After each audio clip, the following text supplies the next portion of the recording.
Bismillahirrahmanirrahim. Professeur Nourdine Hnahi, département d'informatique, faculté de sciences d'Al-Merez, Université Sidi Mohamed Ben Abdillah. Je présente la correction d'un exercice intéressant du chapitre Structure en langage C du module Programmation 2 pour la filière licence fondamentale SMI semestre S4. Notre exercice traite une liste d'étudiants inscrits en un ensemble de modules. Un étudiant est caractérisé par son code CNE, son nom complet et les modules auxquels il s'est inscrit. Un module est décrit par son nom et une note. On nous demande d'écrire les fonctions suivantes. Une fonction qui permet de saisir un étudiant au clavier, une fonction qui permet de saisir une liste d'étudiants ainsi que leur module correspondant, une fonction qui permet l'affichage des étudiants ainsi que leur module, une fonction qui compte et affiche le nombre des étudiants ayant validé un semestre donné, une fonction qui compte et retourne le nombre des étudiants inscrits en un module donné, et finalement une fonction qui compte et affiche le nombre d'étudiants inscrits dans chaque module passé dans une liste. Et bien sûr, il faut écrire un programme de test principal. Nos structures sont les suivantes. La structure module,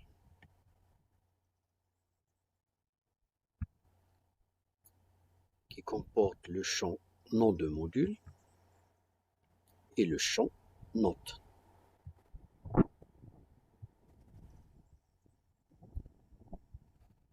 La structure étudiant,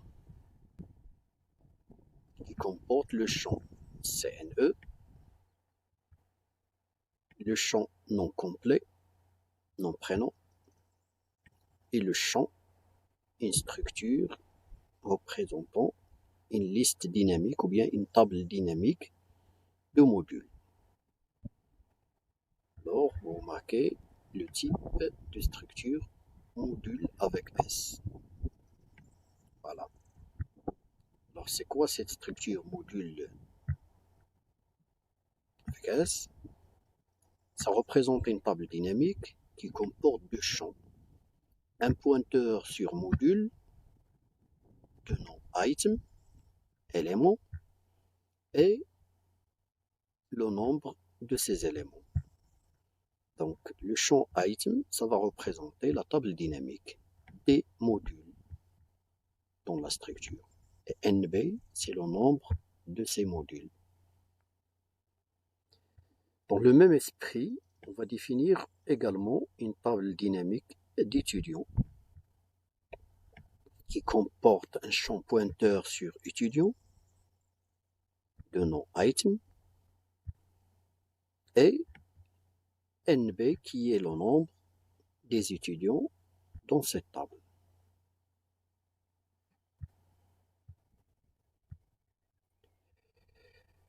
Le traitement du module passe par la saisie d'un module,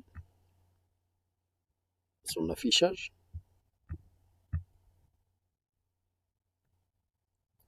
la saisie d'une table dynamique de module, l'affichage de cette table.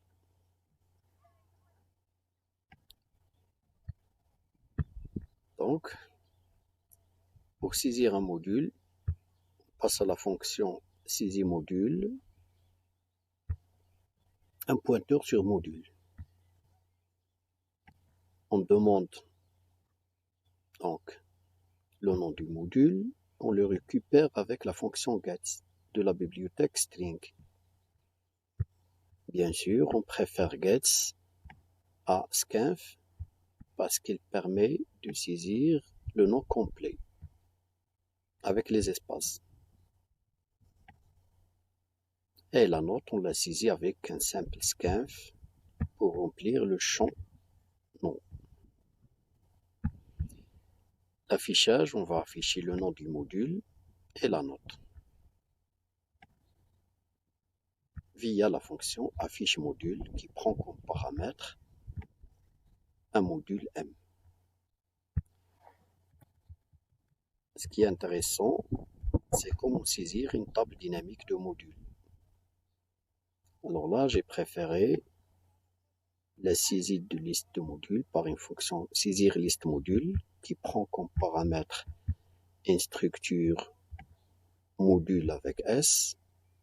Je reviens sur les structures utilisées. Voilà la structure module avec S. Il comporte deux champs. La table dynamique des modules, item, et le nombre de ces modules. J'aurai besoin d'une variable i pour la boucle. Je récupère le nombre de modules dans le champ nb de la variable mods qui est de type module avec S. Là, c'est le nombre de modules. Je perds une allocation dynamique en se basant sur le nombre de modules déjà saisis multiplié par la taille d'un module. Je récupère l'adresse de cette zone mémoire dans le champ item de la structure mods. Si l'allocation s'est bien déroulée, on passe à la saisie des modules. Donc, c'est une boucle. Nous parcourons tous les modules. Donc, le nombre de modules est stocké dans le champ nb de la structure mods. Et j'appelle la fonction saisie module qui prend comme paramètre l'adresse de l'item i de la structure mods. Je retourne à la fin la structure. Pour afficher une liste de modules, on passe une structure module avec S et on parcourt tous les items par une boucle for en appelant à chaque fois la fonction afficher module qui prend comme paramètre le AM item de la structure mods. Pour les étudiants, on prévoit une fonction pour saisir un seul étudiant.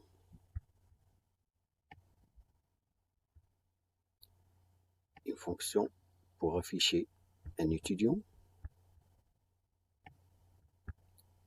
Une autre pour saisir un tableau dynamique d'étudiants.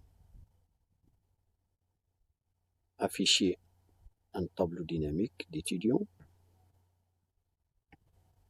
Afficher le nombre d'étudiants ayant validé le semestre. Calculer le nombre d'étudiants en un module donné.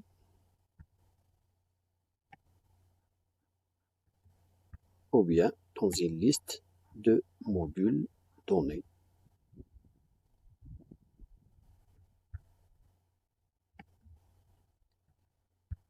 Pour la saisie d'un étudiant, c'est une fonction classique qui prend un pointeur sur étudiant, saisit des champs en utilisant la flèche e-cne et e-flèche nom prénom. On préfère les fonctions gets pour les noms complets pour éviter les espaces. Ce qui reste, c'est la saisie de la liste des modules qui est opérée via l'appel à la fonction saisir liste module, déjà étudié dans le fichier module.h. Là voilà la fonction qu'on va utiliser. réutiliser, bien réutiliser pour la saisie des modules d'un étudiant. On lui passe la structure module, liste des modules qui est de type module avec S, et on récupère le résultat de la saisie dans la même structure, liste mode de l'étudiant E.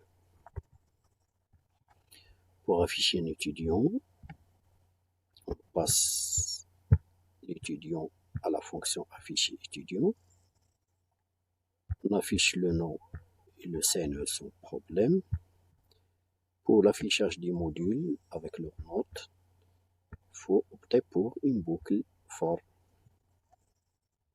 Le nombre de modules de l'étudiant E, elle est dans ce champ e.listMode.nb. Je rappelle que listMode, elle est de type models avec S.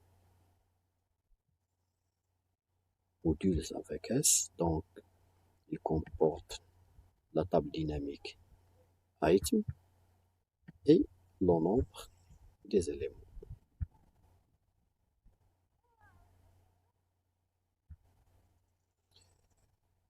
Le GM module de la liste, on peut y accéder comme ça. L'étudiant E, .list mode, .item, entre crochets, J. C'est pour accéder au JM élément de la liste des modules de l'étudiant E. On passe ce module à la fonction afficher module. Pour saisir un tableau dynamique d'étudiant, on opère de la même façon que pour les modules. Alors là, on demande d'abord le nombre d'étudiants. On le stocke dans le champ t.nb. Avec t, c'est une structure de type étudiant avec S qui est passée à notre fonction allouer, saisir, tab, étudiant, qui nous retourne bien sûr la structure étudiant avec S. Je rappelle que la structure étudiant avec S, elle a une fonctionnalité pareille à celle de modules.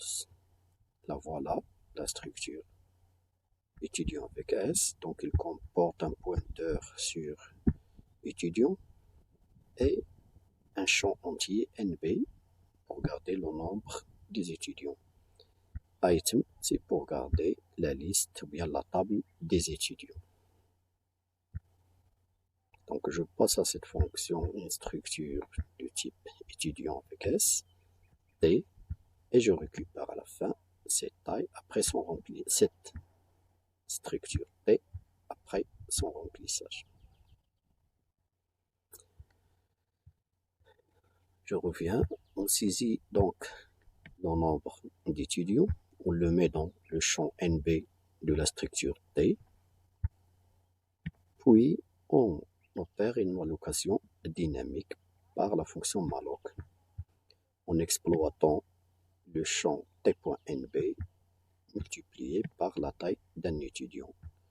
On met l'adresse de la zone allouée dans le champ item de la structure T.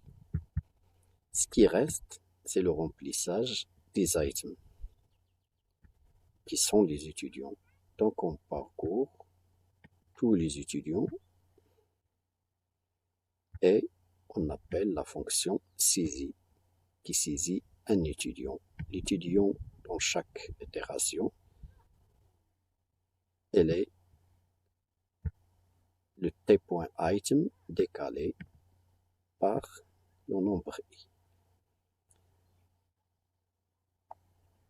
La fin de la boucle, on retourne la structure remplie T.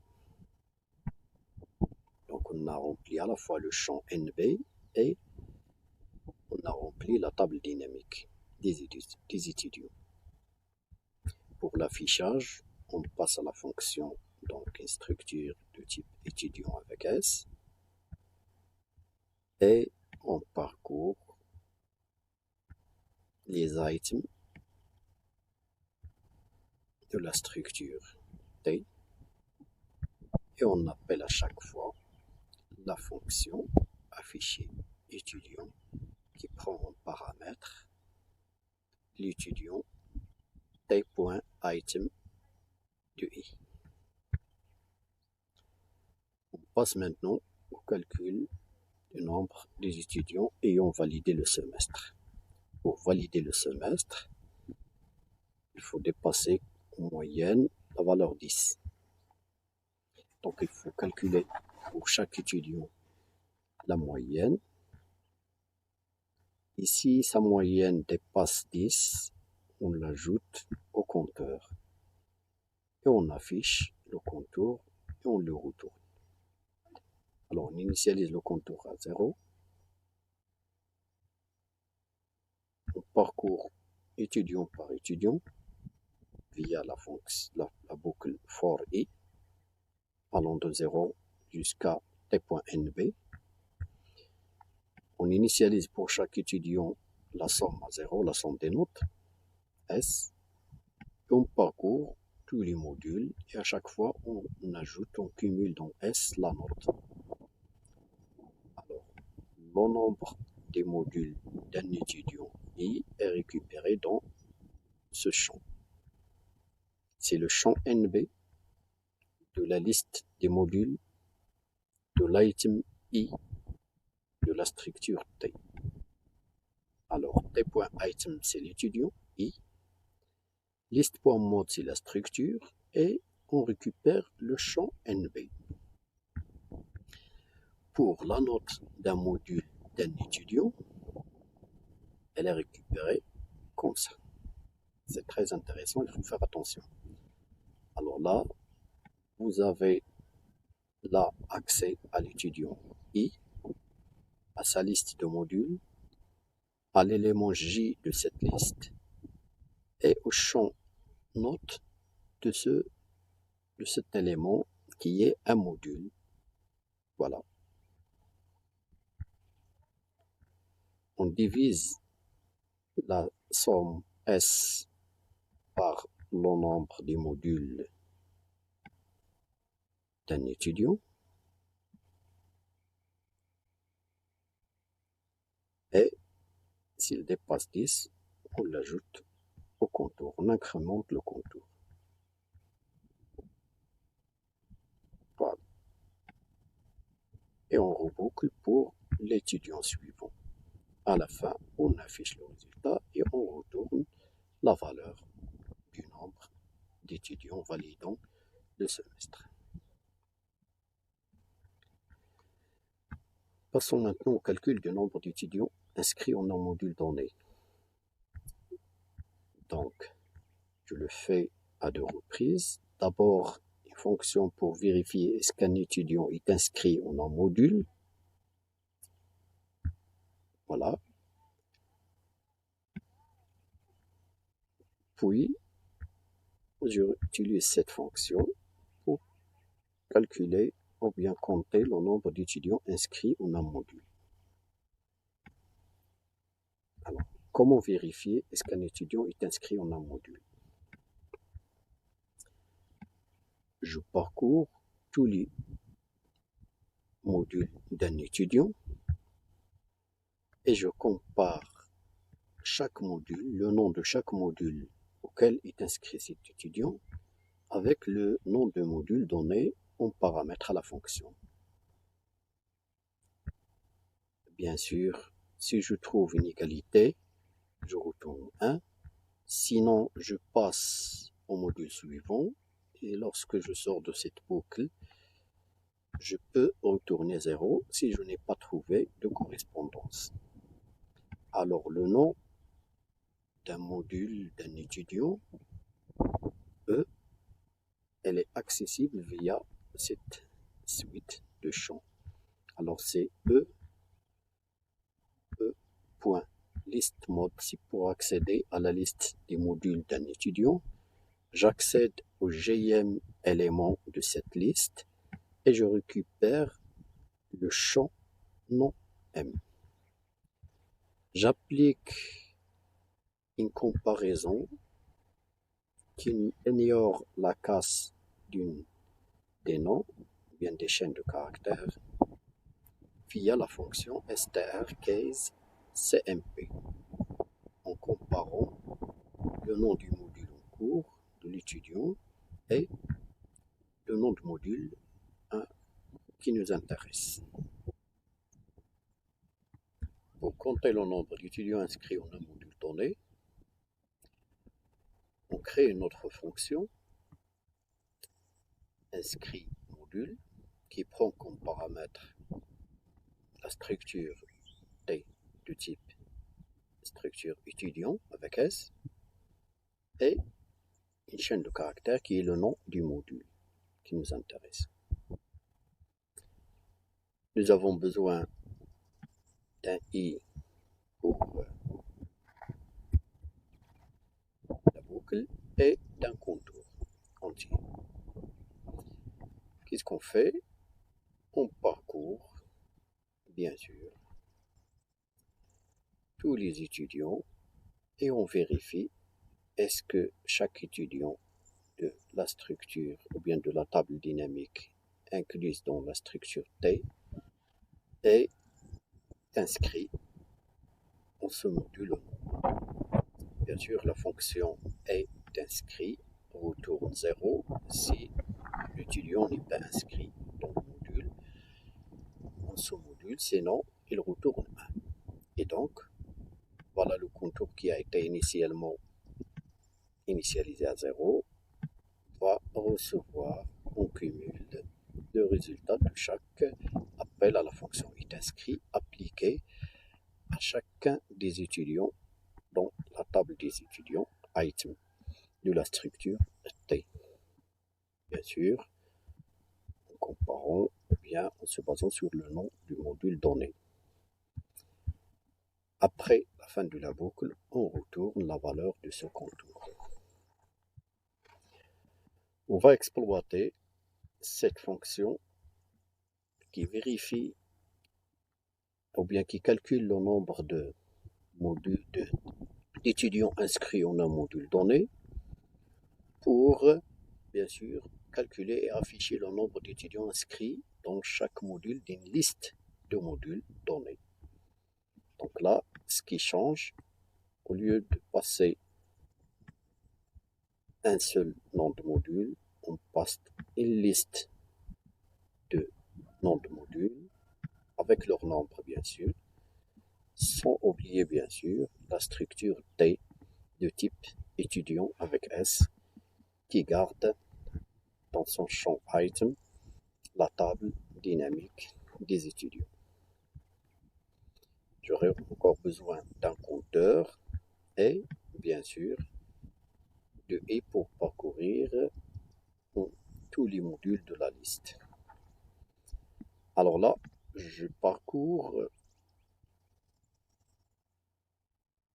les modules de la liste donnée, dont le nombre est nbmod, c'est le paramètre nbmod. La liste des modules, des noms de modules, c'est liste. Donc, je parcours cette liste et je calcule dans un contour le comp, le nombre d'étudiants inscrits dans chaque module de la liste. Donc, je passe à la fonction inscrit module. La voilà. Je lui passe la structure T des étudiants et le nom de module d'ordre I. Cette fonction va se charger de compter le nombre d'étudiants inscrits dans ce module liste I et il suffit d'afficher, bien sûr, ce résultat avant de boucler vers. Reste à discuter le programme principal. Donc, on peut penser à un découpage en fichier.h de notre programme.c. Là, fichier structure.h pour garder les structures utilisées, la définition des structures utilisées. Un fichier module.h pour le traitement du module et un fichier étudiant.h pour le traitement des étudiants. Voilà, structure.h, module.h et étudiant.h.